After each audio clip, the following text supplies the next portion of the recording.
Schmidt. How are you today? Hello, I'm doing all right. How are you?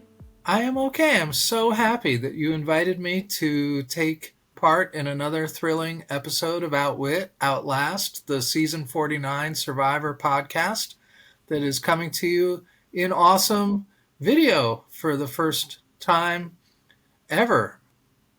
Yeah. And I'm in my little warehouse study with Tiny Batman, and things look very lively at your end. Yeah, I am in the office that we have not finished setting up or decorating, Okay. so it does look like a prison, perhaps, but like a fancy one. Yeah, you're on Exile Island. Yeah, exactly. Me too. Oh, wait a minute. That doesn't work. So this was a pretty packed episode. Are you finally getting the episode that made you not bored? Yeah, you know what? I am still going to call this one predictable because I think the edit was very much in favor of the outcome that came with it, but I do think it was exciting. I the first time I watched had no idea who was going out. Really? Really, up until they got into the tribal, well, on a rewatch, it seemed pretty obvious. But Yeah. but on my first watch, I was just like, this could go a number of ways. I don't really know if Joanna's on board. If he's not on board, is it going to be a 2-2 split vote? What's going to happen? I doubt that Sage is going to waver, but the other two, who knows? But the edit was pretty clearly pointing the way it went. Yeah, I guess just to dive in, they did a tribe swap, and the tribe that went to tribal council was just Sage, Savannah, Steven, and Jawan, which was a bit of a crazy luck of the draw for Sage and Shannon to end up together for a third time. Or was it fate? It was fate, but a mean version of fate, maybe. It was a cruel, um, it was a cruel Greek tragedy fate for one of yeah, our there was favorite a lesson to contestants. learn, perhaps, but not in a kind way. Yeah, and Sage managed to pull Juwan and Steven in to vote out Shannon, and so we lost Shannon. And okay, there are several reasons I think that the edit on this was obvious. The episode started with Shannon doing the last thing you ever want to do in an episode of Survivor, which is not even just saying that she's confident about her position in the game, but saying that she has lucky girl syndrome. That must be like the worst Survivor jinx that you can possibly give. Maybe, but it was a new concept to me, so Yeah. I kind of liked it. I'm gonna walk around manifesting lucky girl syndrome for myself. No, I also liked it, and I thought it was more fun than just hearing her say, I'm confident. But I do think they kept that in the edit specifically so that we would be thinking, I'm not sure she's gonna be lucky tonight.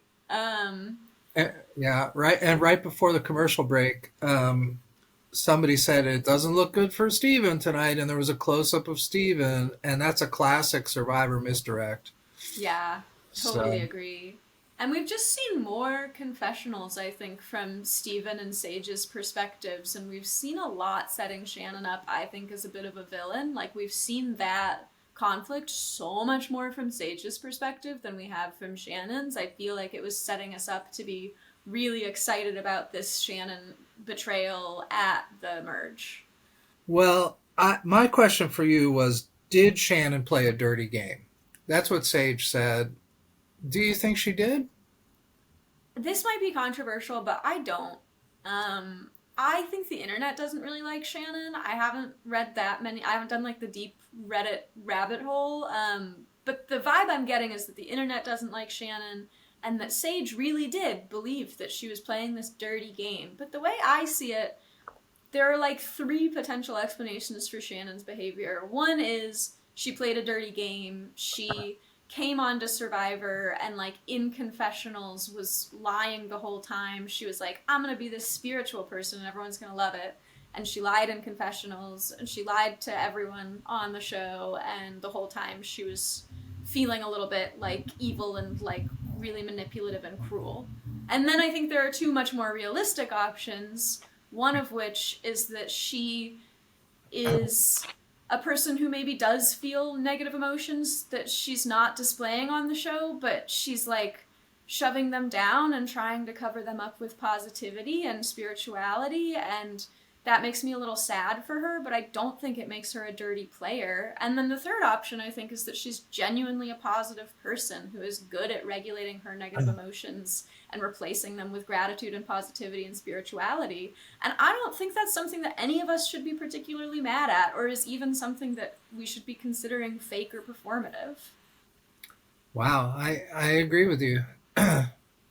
That's that's a nice way to put it. I agree with you on that third option. I really don't think that her positivity is forced, or especially in the end. I mean, she was very insistent on her blessed, blessed, blessed, Yeah, But I feel like that is also years of discipline and training and working hard to be the person that you want to be. And being a positive person may come across to some of the more cynical players as performative or not genuine somehow. But I just think it's not easy sometimes, and it's work, and it comes across maybe it came across to Sage as fake, um, in a way that she felt very strongly. But I don't think it was. I think she was genuinely. What I think maybe is that you can't be that person and make those connections with people and hug them. And I believe that that was all genuine.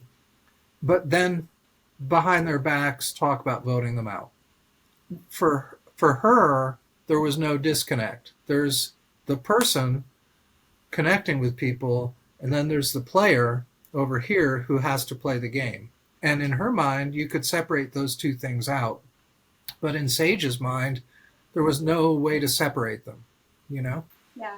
I totally agree. I think that they just have really different worldviews and really different survivor perspectives, and it made them totally incompatible. Like, it made Shannon misunderstand Sage, because I think she Mm. thought that because Sage was just sort of openly negative and emotional, that she wasn't really playing the game and she, like, needed protecting. And Mm. so she misread her. But I also think that Sage misread Shannon and that she thought that she was being, like, a fake bitch because she, like, was hugging people and making genuine connections, but then talking about voting them out. But I just think that's Survivor.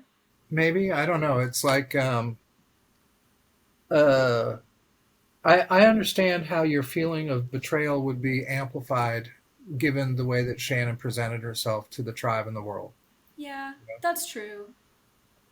Because clearly Um, Jawan seemed kind of taken aback yeah, and said in his confessional, this really stings because she's just been hugging me and telling me she loves me, and now, but she's also throwing my name out there, and that really made him resolved. Even though he, I would say correctly, knew it was too soon to make a big move like that or yeah, to rock the boat with Uli.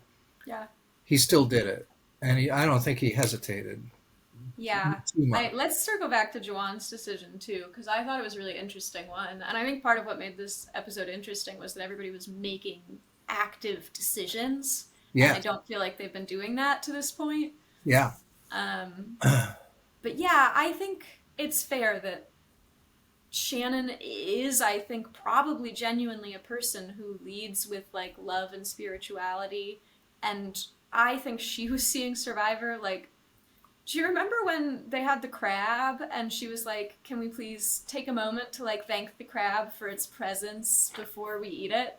And she sees that as like, I respect the crab, but I'm also going to eat the crab. I kind of think that's how she was in Survivor. Like, I think she was voting everyone out with love and respect based on the decisions that she thought were the most strategic. And she thought that it was possible to hold both the love and respect for someone and the, like, genuine closeness while also holding, like, voting them out as part of the game. Like, I think she saw those things as very intertwined, and I think Sage saw them as very separate. And I think that's why they, like, just couldn't mesh. Like, it's the same thing for me with the hug at the end. Like, at the end of this episode, Sage was like, I'm gonna give you a handshake because I don't think I can hug you genuinely right now. And I think that's a kind of crazy thing to say. Like, I think you can hug someone genuinely when you just voted them out, even if it was a backstab or betrayal. Like, that doesn't mean you can't care about that person and hug them because you want to see them again. But I think Sage just sees, like, genuine in a very different way from maybe the way Yeah. I do, and the way that Shannon does, certainly. I think you're right. I think they just had two very different ideas of what authenticity was. I was shocked by it, and it was surprising to me. I didn't, even through the last couple of episodes, I didn't understand, and all of the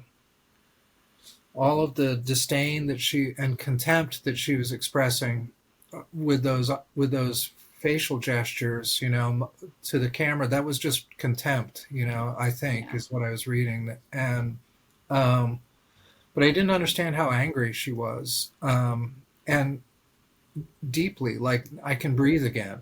Like, Yeah. there was something going on there that was really deeper than I understand, I guess. Yeah. And maybe she thought that Shannon was sitting in confessionals saying, like, Sage is such an idiot. I'm so angry at her. Like, I'm gonna backstab all these people and I don't respect them. And I don't think that's what was happening.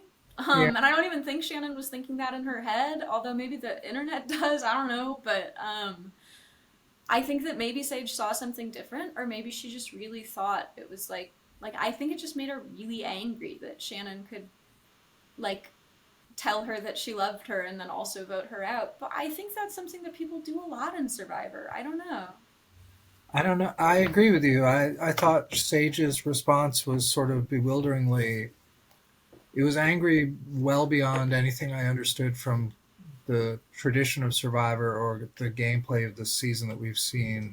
Something deeper was going on. But she did say, I hope soon I'll be in a place where I can hug you, or I look forward to being in a place where that hug can be genuine or something. Yeah. And Shannon's response was, "I love you too," and then she heard Sage and just said, "I love you." She understood that Yeah. Sage was not reciprocating.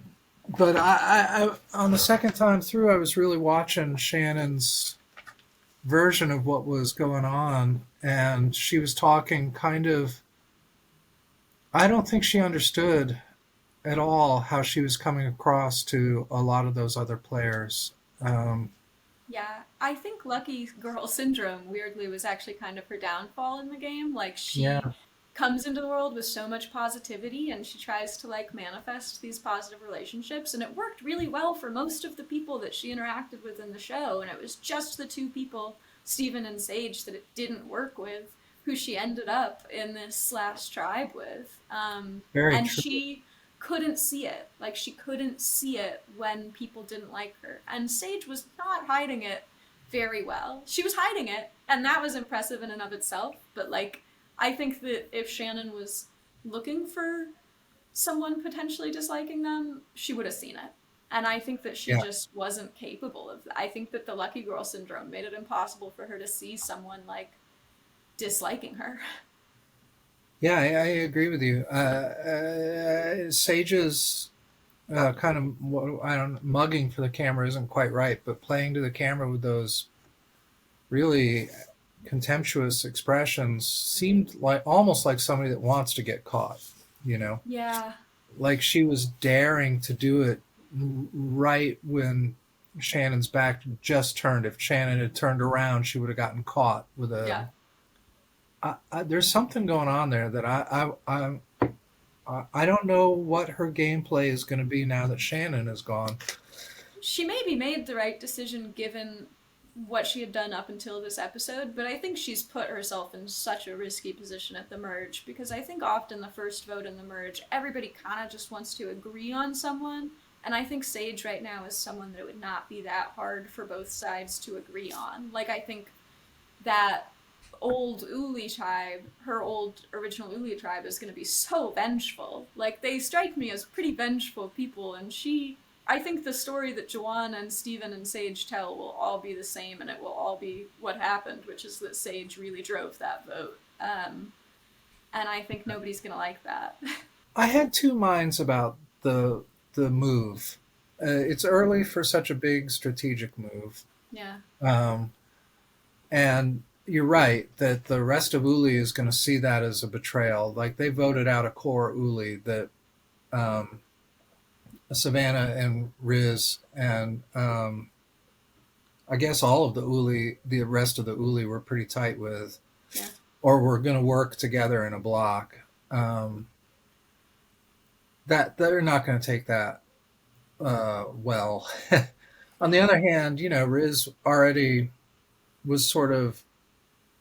Oh, it was Sage that told everybody about Riz's idol too. Yeah, which he knows, which is another thing that I think puts her in like I think there's no going back with Yeah, the old Uli tribe for her. It's just a matter of whether she can sort of skate by hoping to not be noticed when the old red and the old yellow really go head to head. yeah. And Joanne had all the classic survivor instincts about that vote, which is I can still use Shannon. It's too soon for us to break up the Uli. We're on a roll. It's a block. Even Yeah. if I am on the bottom and Sage is on the bottom, there's still plenty of other people that aren't Uli that will go out before us, which I'm not sure is true. Yeah. And that's why I think maybe it wasn't a terrible vote. I think it was kind of right vote, wrong reason potentially. Yeah, But maybe he did think through the right reasons. I think he's actually positioned pretty well right now to potentially play the middle. He's made these inroads with Steven and he has Sage, and they're sort of on this old yellow tribe alliance. But I think he can sort of go back to the old Uli after this. I think he can make a clear case that Sage really drove this vote and it would have been a deadlock 2-2. And he thought maybe they could use the bonds with Steven. I don't know. There's a case that he can make to make like a tentative reunion with the old Uli, and Sage doesn't have that case, which then puts him kind of right in the middle. And I think they will probably, both sides will be focusing on people besides Juwan for at least the first couple votes, which gives him more time to rebuild those relationships with folks on the old Uli and gives him time to grow the relationships with the folks on the old Hina, who I think he is probably much more suited to get along with because he and Steven really meshed. It was so cute. yeah. I never want to. That was cute. I mean, that was so dorky, and the chest bump was Yeah. up here for adorkable. But yeah, I too thought it was right move. Maybe for both of them, wrong reasons. And I agree with you about Joanne completely. I feel we also started this episode out with Savannah ticking off all the reasons that she was ready to vote Joanne out. Yeah. So now that it's an individual game and alliances can be scrambled up, Joanne's in a much better position without Shannon in a block who is already sort of ready to vote him out. Yeah. You know, voting him out. Like that alone is a really good reason to he Uli was no longer Uli was a threat to him rather than a help. And I think it was smart to vote out on Uli. Yeah, because even if he had kept Shannon and the old Uli had been strong and stayed like 5 or 6 strong the whole way through to the end, and even if somehow he had managed to make his way into the top 3 at that point, no one's going to vote for someone who has the whole game been on the bottom of a 6-person alliance, or a Yeah. 5-person alliance, or whatever it is. But I do think the twinkle in his eye when he said that he might blow this game up made me think that he solely made that move because it would be more interesting and more fun and more of a fun story for Survivor viewers. And I'm not sure that's the right reason, but I did think it was more fun to watch. It was a lot more fun. And also, I never want to put too much stock in the coming attractions, but they did have a pointed clip of him talking to MC, a brand Yeah. new sort of partnership. And MC has been kind of on the is tight with Steven. Like I feel like that might be a new power block sort of forming. I just Yeah. don't know if it's enough, at this point. But we'll see. I would be happy if it was, and I don't know. I think Sage is just a wild card game now. Yeah. You know, Totally agree. I think she's just looking to settle scores and make big moves, and it's sort of a Carolyn leading with emotions kind of game, right? Yeah, but I think that Carolyn didn't do the vengeful voting that some people who lead with their emotions do. I think Carolyn was pretty strategic the whole way through, and Sage played that strategically, but I don't think she did it for strategic reasons. Right. So, I don't know. We'll see how she plays the rest of the game now that the one person who made her that angry is gone. Maybe she will sort of calm down and settle in and like take advantage of them seeing her as an emotional player. She's really shown flashes of leadership, of stealth. She's reading people pretty well in some ways. I don't know if she's thinking through to the final three, so I don't know if she's going to be able to orchestrate a game from this point on that is strategically putting her closer each vote. Yeah, But but it's early. it is early. It is early. So your favorite is voted out. I don't think mine is going to stick around all that much longer. Uh, Favorite to win. I don't know if favorite player is right. no, I've I done a know lot of defending her today, but your I think winner there are other pick. people who I enjoy watching more on this season. This episode made me a little sad because I didn't really enjoy her downfall. And even in confessional, she sort of got why she was voted out, but not fully, maybe, and that's sort of sad. And I kind of like some things about Sage, but her anger and contempt and um, vengeance is a lot. I'm not super comfortable rooting for her exactly, uh, Yeah, but it is a fascinating dynamic in the game, I guess. it's very real, which makes very good television. And it's a real in a way that I think viewers really like. Like, I think a lot of people in the world feel a lot of negative emotions that they don't always see represented. Like, they feel annoyed and irritated and vengeful and angry. And a lot of what you see on social media and in other forms of media is like positive emotions or like very specific types of negative emotions. So, when on reality TV, you have someone who's like, so irritated and angry and like mean, like that feels kind of validating and it makes you want to keep watching them in a way that someone who's feeling genuine positive emotions maybe makes you like I don't feel angry when I see Shannon on the screen, but I do think that sometimes people really prefer a character on reality television who represents their negative emotions over someone who represents their positive emotions, which I think is really interesting dynamic, but um, and makes me a little sad for those people feeling those positive emotions on TV. But I think it helps to explain why the internet didn't like Shannon and thinks and why Sage even thought that she was fake. When I don't think she was necessarily fake, I think she just wasn't representing those negative emotions that we like sometimes to see on reality TV. I don't know. I don't know. The response to her um, positivity felt familiar to me. It's easy to dismiss that or mock it Yeah, or hold a kind of hidden contempt for it. Um, and I recognized that, yeah. in a way that made me feel a little bit sad for everybody involved in that. Yeah. Were there people that you did not feel sad for this episode?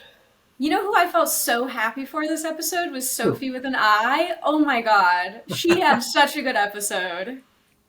Sophie with an I is who? Which Sophie, Sophie? evil mastermind Sophie. Sophie who has Yeah. had the worst luck on this season, but she finally got Flint. She finally got to eat. She ate grilled cheese. She crushed it in the challenge. She Yeah. tied together those little sticks with string so much better than anyone ever ties together little sticks with string on Survivor. Oh my gosh, Um, especially Christina. I know. And then she found that advantage. She found the knowledge is power in the woods, which I thought was a really well edited sequence.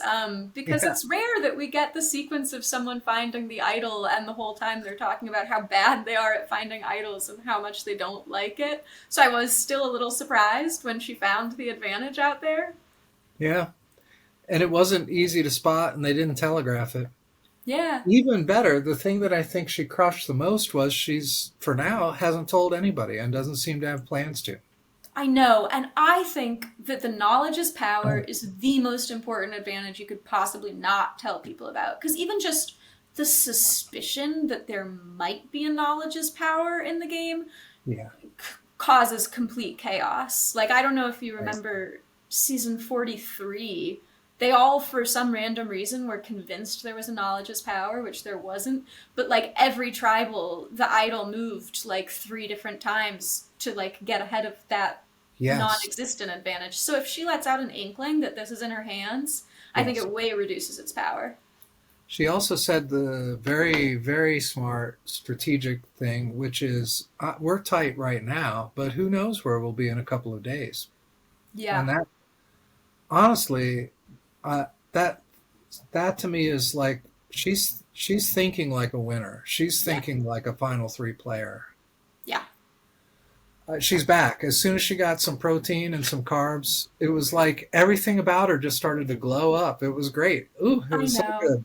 It was really nice. I was like I like weirdly almost emotional watching her win things. It was just Yeah. really nice to see someone who's had such a hard time do so well finally.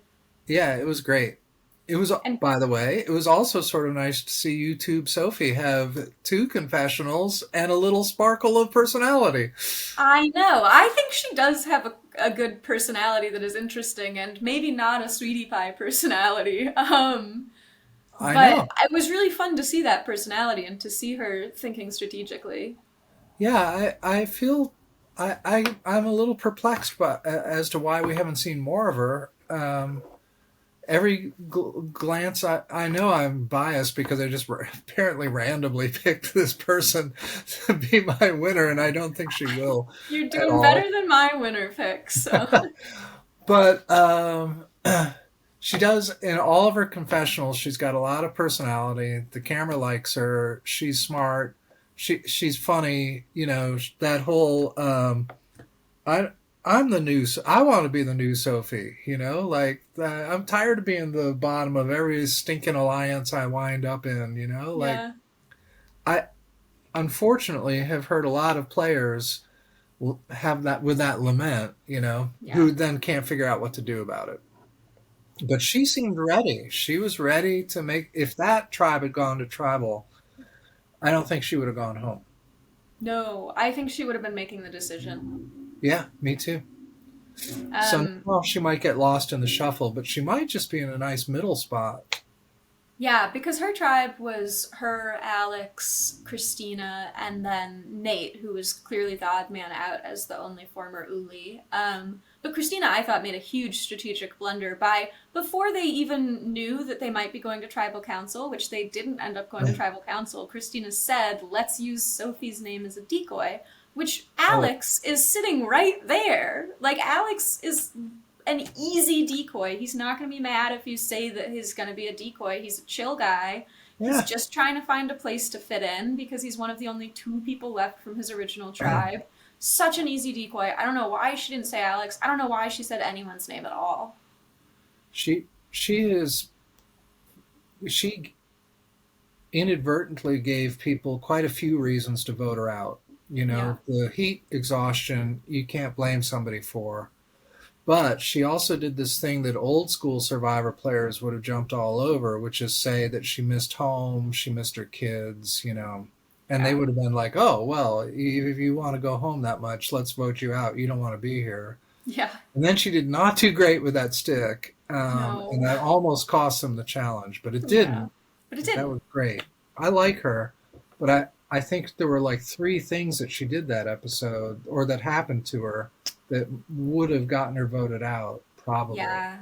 And I hope going into the merge that Uh, YouTube Sophie, is smart enough to know that she should stick with Christina and the other old Hina folks for a while and vote out someone from the old Uli because they do just barely have the numbers advantage. It's like yeah, five old Hina, if you're counting Sage as an old Hina, because I think she's switched sides, four yeah, old Uli, two um, in the middle.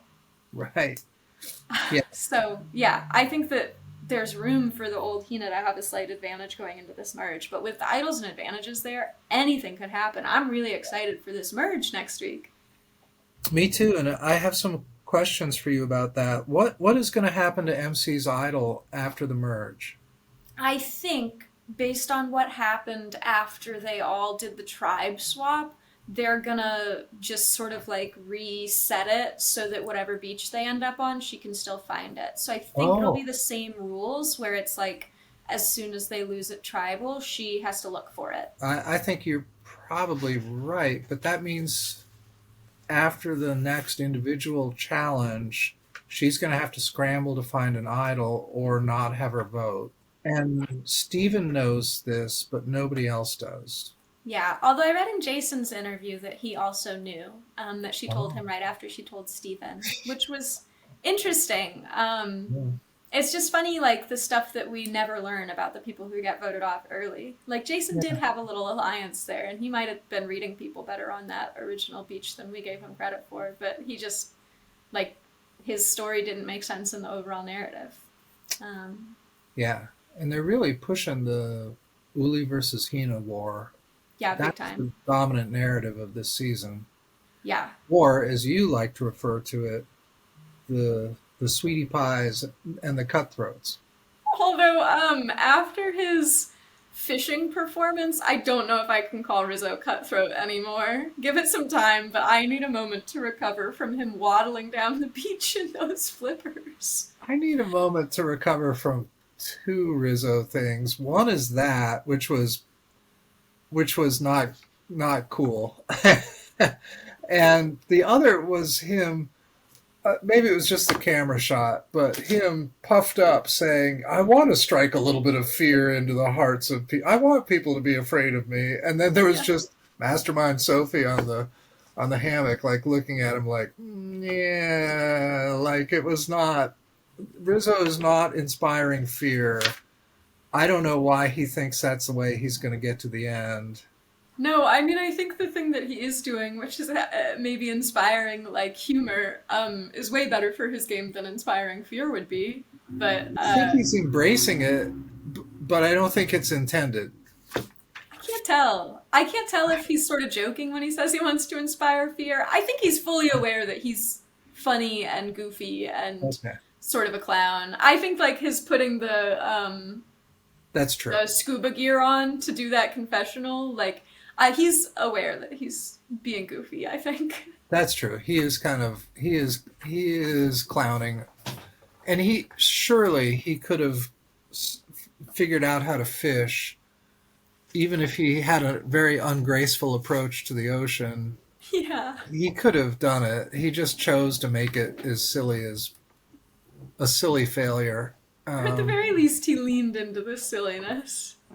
He did. I think Rizzo is wants to be a cutthroat, but is really a sweetie pie.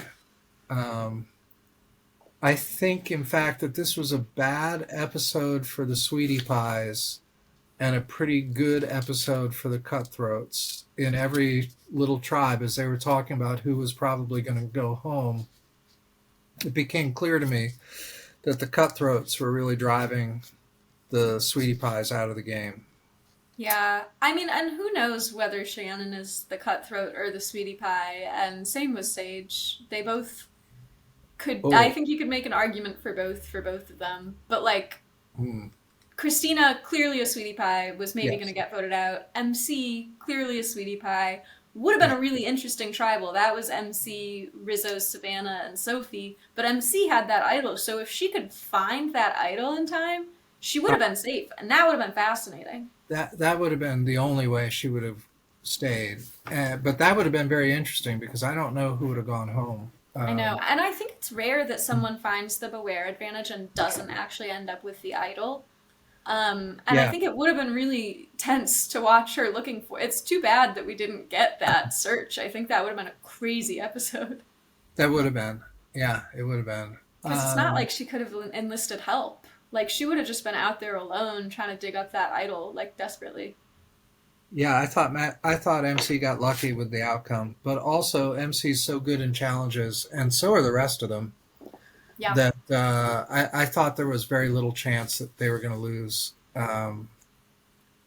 I've been surprised before, but But everyone's gonna be fools to let MC get too far in the individual game. Like she's gonna win a lot of individual immunities, I think. I think she seems to have all the hallmarks of a really great individual challenge performer. Yeah, for sure. I mean, in the challenges, um, like the pair doing the what do you call that challenge? Where Oh, the like ball maze? the ball maze doesn't sound good. I don't know. It's a maze and you put a ball in. What do That's you true. want to call it? Uh, call it call it the Chippendales. Uh, I think our one subscriber from Canada might have been even more confused about that exchange last time. That's So possible, but I maybe am excited that we have a potential listener in Canada. I'm too. I hope we hear from that listener. Hello, Canadian. We applaud your presence. I thought it was an interesting demonstrate. That challenge revealed a lot about the people involved because Sage was very calm. Jawan was kind of a mess. Nate was like not subtle in his maneuverings. He was flipping that. I don't know how he did it though, but they did get it, I mean, they and calmed down eventually and used small motions when they needed to. He maybe just, I so. guess, maybe knew when he needed to catch up. I guess so. But Riz and Savannah were very in tune. Rizzo's not afraid in a challenge moment to take a little bit of leadership and say, "This is me. Now this is you. We need to be in sync." Like he was pretty good, and Yeah, she was understated in that challenge, but really deft. You know, yeah. that's why I think it's time for another blistering segment of Amanda. Oh, Savannah. It's gonna blow out everyone's speakers. I don't have a crazy amount to say about Savannah in this episode, though. She played a relatively small role. Maybe the only note I have about her is that she was pissed when the other tribe talked about how hard it was to kill and eat that chicken. Oh yeah. So that first challenge was also uh, she does not hide it when she's angry very well.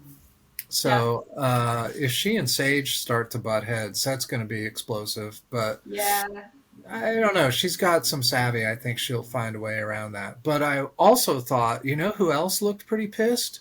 Jeff. This is Jeff on Jeff, Jeff on Jeff, Jeff on Jeff, Jeff on Jeff. That's a No, great inch. That's perfect. No no, notes. no. I'll keep working on that one. But my Jeff on Jeff moment was when Jeff said, "It's no joke, man." And I thought it was a rare moment when Jeff kind of did lose his composure, and we had a quick cut to Riz saying, "Welcome to Survivor," which Yeah. pretty funny, but pretty snide sort of. That's kind of a Riz thing, like I think he's quick with the mockery, including self mockery. But Yeah. No, he's quick with both, which is an yeah, interesting quality. Sometimes it works, and sometimes you overestimate how much other people are okay with mockery. And I don't know, Jeff doesn't get a lot of mocking. this season it seems odd to me that people are talking back to him sort of so much, like Juwan saying, "Do we have to?" Like Yeah. genuinely, like, do we Yeah. really? I don't, yeah, Like, it's of course you do. yeah. What are you talking about? I think he might have been kidding, like, do we have to? But the tone kind of came out like it was a genuine question, and like, of course you have to do what Geoff tells you on Survivor. I mean, if you're going to assume that Geoff makes up all the challenges and hides all of the clues Yeah. himself, I think you have to give Geoff a little bit of authority there. Yeah. In a weird way, people are very comfortable with Geoff this season in a way that if I was Geoff, I don't know, maybe I'd be a little. I'm not sure I'd be happy with that. The whole Uncle Jeff thing is very familiar. I know. He might have gotten a little too soft. Yeah, if you ever get on the show, Amanda, call him Mr. Probst. Mr. Probst. Yeah. Mr. Probst, sir. Yeah. Please, sir. Do I have to? Do I have to do this challenge? May I sit this one out? There you go. I think you should put that in your highlight reel. Hey, what else is on your list of observations? The last thing, this is a tiny thing, but since we've been talking about Survivor editing and Survivor wanting to tell stories in new ways and edits in new ways, such a tiny thing. But when Christina had that panic attack and then she was in her confessional talking about Yeah. it later, she said everything went black and they cut really dramatically to black and then slowly fade back in on her. That's another one of those, like, they're clearly experimenting with these film techniques and editing techniques to try to be telling their stories in a more immersive way. And it feels a little cheesy usually when they do it, but that one was kind of small, and I don't know. What did you think? I noted it, and I also made me realize that they haven't done much of it up until now. After Yeah. the first episode, they did a fair bit of it, enough for us to note it. Uh, I still think it's weird. Like that was such a small little blip, and it wasn't. It didn't. It didn't make me sit there thinking, "Oh, now I know what it's like to Yeah. black out." It just made me think, well, that's the editors or cinema. That's the show reminding us that it's a show. Um, but again, this was a pretty meta episode in some ways. Nate said, I wanted them to think of me as a reliable narrator. You Yeah. know, like he thinks in very. I guess as a producer, he would. But Yeah. here's my last thought. I I appreciated that moment. I thought of you when it came up, but it was so fast. I didn't know what to make of it except to say, "Oh, they're still doing it." Yeah. So sometimes I think maybe I'm waiting for the other shoe to drop, like the horror movie thing from the very first episode. I keep waiting for that to come back, and I don't think it's going to, but maybe it will. It was all about the merge, and we are about to merge, so. Yeah. Here's my big question. My metaphysical, philosophical question is this: what does it even mean in this game to say "I love you"? Hmm.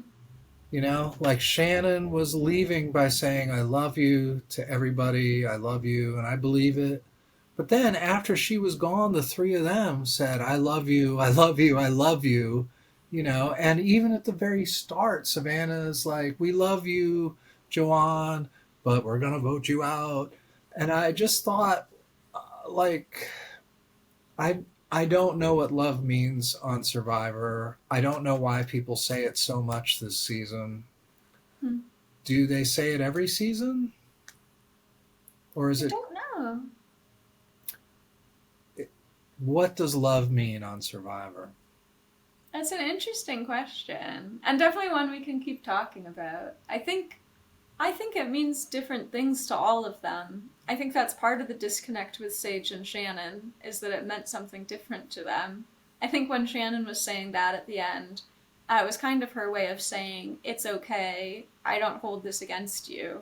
I think when Sage said it, she meant like, thank you. I really appreciate, like, maybe I do love you. And maybe it was a little bit her way of digging at Shannon. Like, now that Shannon's gone, I can say I love you, but I'm genuine, so I mean it. But I don't mean to be that mean to Sage. I think she meant it. I think when Sage said it, I actually meant I love you. And I think when Savannah said it, it was a little bit of a weapon, you know? Like, it's a Yeah. little bit a way of people like making sure that she's keeping her people in line and she's keeping them as people who, or maybe she really does love Joanne. She also said in the Yeah. confessional, I love him, but he annoys me. And I think that's probably true. I think that you can get really close to someone and love them and still find them incredibly irritating. I, I yeah, I think the first time she used it in confessional, she meant it.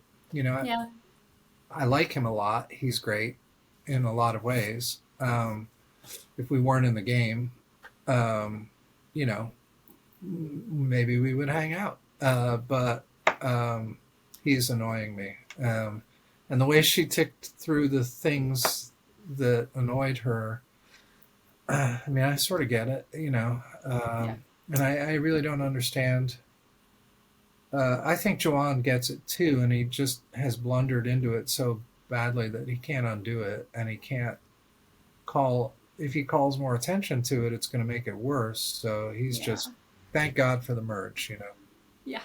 Yeah, and he's found his soulmate in Steven, and you know, there could be light at the end of the day. At the merge, and it is too bad that Shannon couldn't make the merge because I think she would have been a pretty fascinating player to watch in the big picture. Yeah. Um, do you have any predictions for how the Uli Hina war is going to go?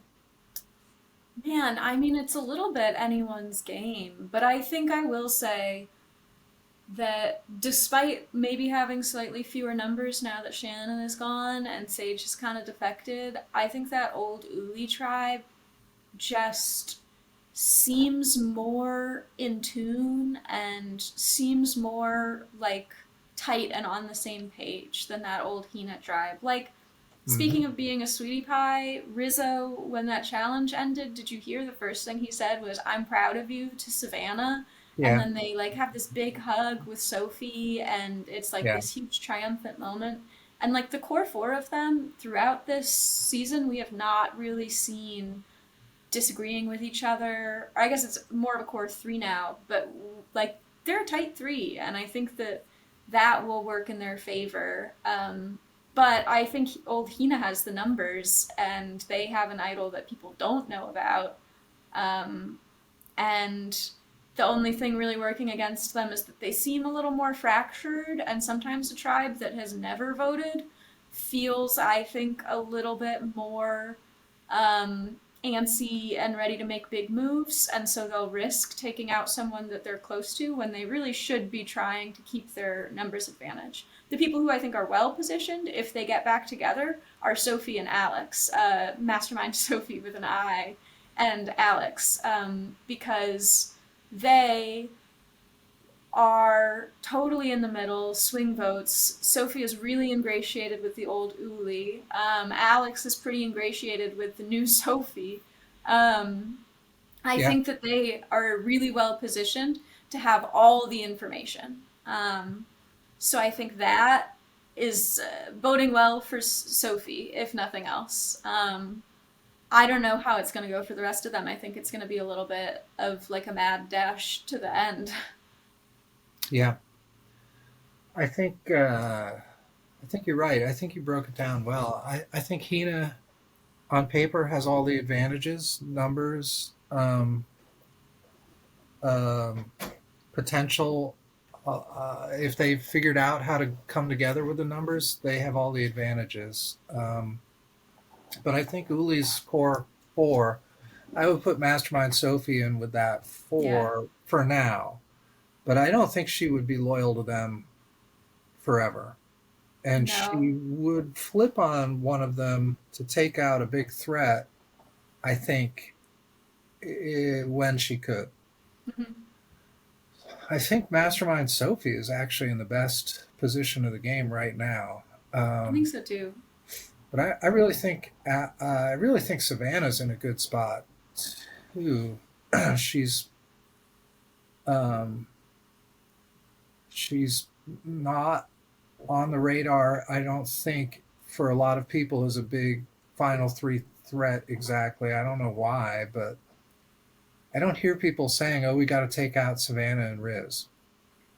I Do mean, I you? think nobody's had the opportunity to say that. Like, I just don't think Mm. they've been on a tribe with people who are going against them. The only reason we've heard out, let's take out Nate, is because he was the one person from his old tribe on that new Yeah. last final tribe swap. Shannon would have consolidated a lot of Hina power. Yeah. I think Shannon would have brought a lot of those players together and maybe a couple of Ulis. And I think Shannon would have maybe been able to run that game, but she trusted Sage, and Sage was never going to be with her. So she Yeah. never would have done it.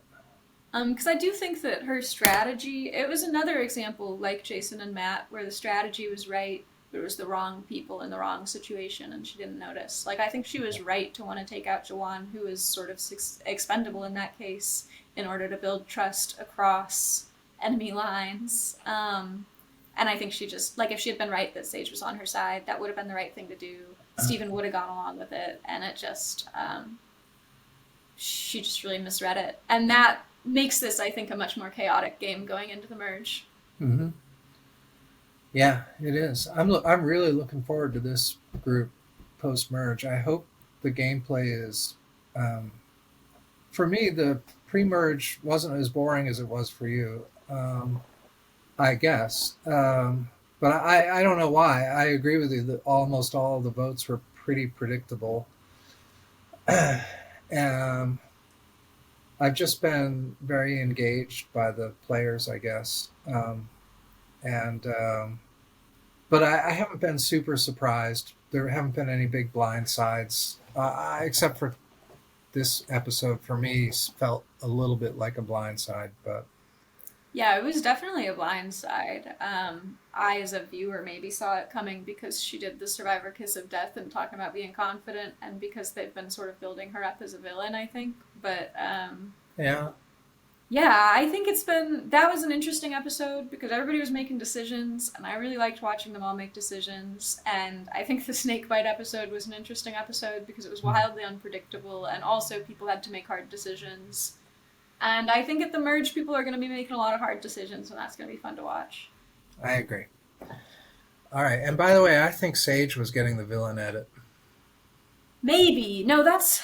I think we were just getting all Sage's POV. So, Yeah, like, since we're getting her point of view, she's maybe kind of getting an anti hero edit, but you still, like, you know that at the end of the day, the anti hero is going to be okay and get what she wants, and her Any, villain's going to go home. anytime somebody says I'm a wolf, baby, and they title the episode that, Yeah. that's a villain edit. I don't know. I think to me, Sage is a complicated character, and Oh, I I think they're agree. kind of painting her as a complex character.